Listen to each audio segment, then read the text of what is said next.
నిజంగా ఆశ్రమము అని అంటే రామాయణంలో చెప్తున్నారు వాల్మీకి మహర్షి శ్రమనాశకం, సమస్తమైన శ్రమలను పోగొడుతుంది కనుక ఆశ్రమం అనే పేరు వచ్చింది అని.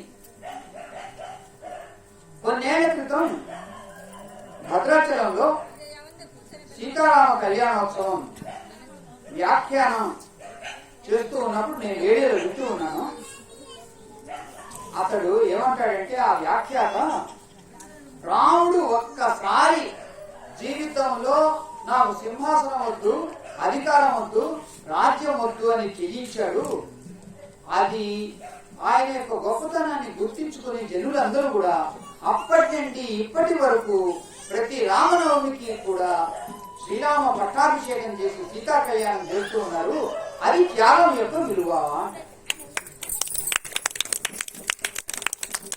కనుక అది రాముడు చేసినటువంటి ఒక గొప్ప త్యాగం అతనికి గుర్తింపు తీసుకొచ్చింది.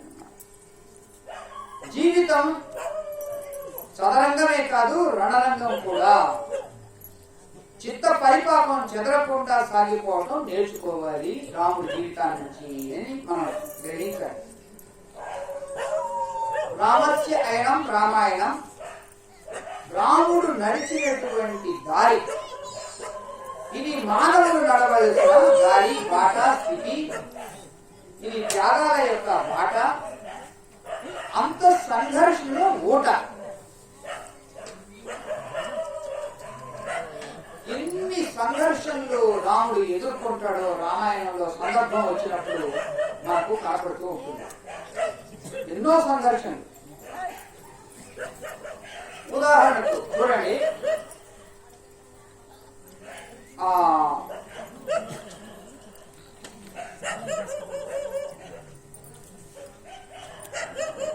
మారీషుని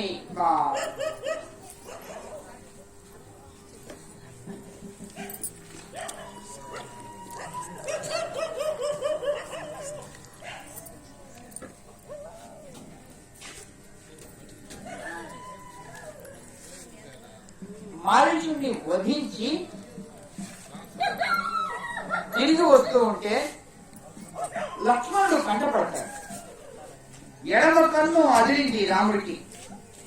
ఏదో ఆపద రాబోతా ఉంది, అపశకునాలు కనపడుతూ ఉన్నాయి, జరగడానికి జరిగిందని అల్లంత దూరంలో చూస్తే రక్తపు మడుగు, మరకలు, విరిగిన రథం, చచ్చిన కంచెగాడులు, ఇవన్నీ ఇంకో పక్కన పెంచబడిన రెక్కలతో ముద్దగా పడి ఉన్నటువంటి జటాయి.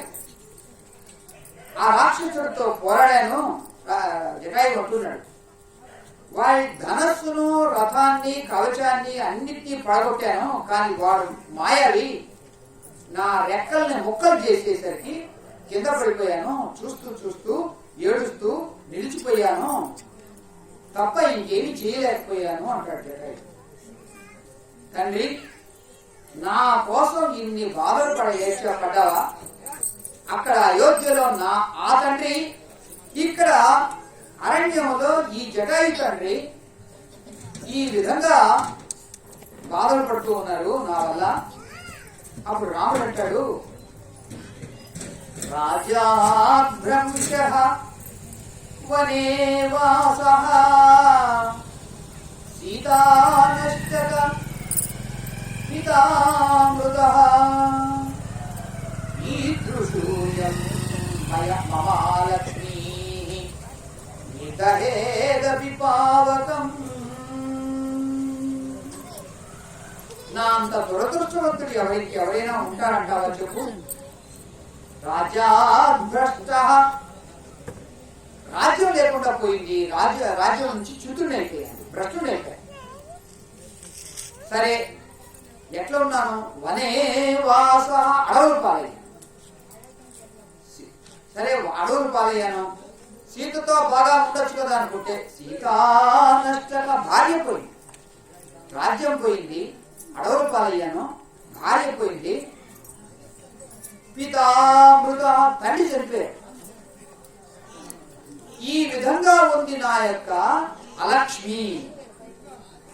అని రాముడు విలపిస్తూ అంటాడు, నిర్దహేదపి పావకం, అగ్నిలో దూకి చనిపోదాము అనుకుంటే అగ్ని కూడా నన్ను అంగీకరించడం లేదు అని బాధపడతాడు. అంటే అంత గొప్ప అవతార పురుషుడికి ఆయన కూడా కష్టాలు, దుఃఖాలు, బాధలు, కన్నీళ్లు, కష్టాలు ఉన్నాయంటే మానవుల యొక్క మాట ఏమని అనుకోవాలి? సీతాదేవిని కోల్పోయిన తర్వాత వెళ్తూ ఉంటే ఒక్కసారిగా పడిపోతాడు. లక్ష్మణ, నేను పైకి చూడలేకపోతూ ఉన్నాను, అలాగే కింద కూడా చూడలేకపోతూ ఉన్నాను. ఎందుకనయ్యా? ఏమి? నేను అలా పైకి చూస్తే, ఒరేయ్ రామా, నా వంశంలో పుట్టావు నువ్వు, ఇక్ష్వాకు వంశ కుల భూషణుడివి.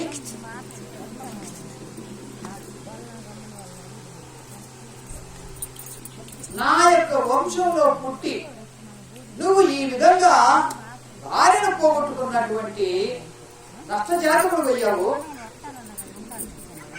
అని ఆయన నన్ను అడుగుతూ ఉన్నాడు. ఆయనకు ముఖం చూపించుకోలేక కింద చూస్తే, కింద ఉంటే ఆ భూదేవి అంటుంది, రామా, నా బిడ్డను నీకు ఎందుకు ఇచ్చాను అని అనుకుంటూ ఉన్నాను. ఏం చేశావు నా బిడ్డని? ఏమైంది నా బిడ్డ? నీ పౌరుషం ఎక్కడా? నీ సాహసం ఎక్కడా? నీ యొక్క గొప్పతనం ఎక్కడా? నా బిడ్డను ఏం చేశావని భూదేవి అడుగుతా ఉంది.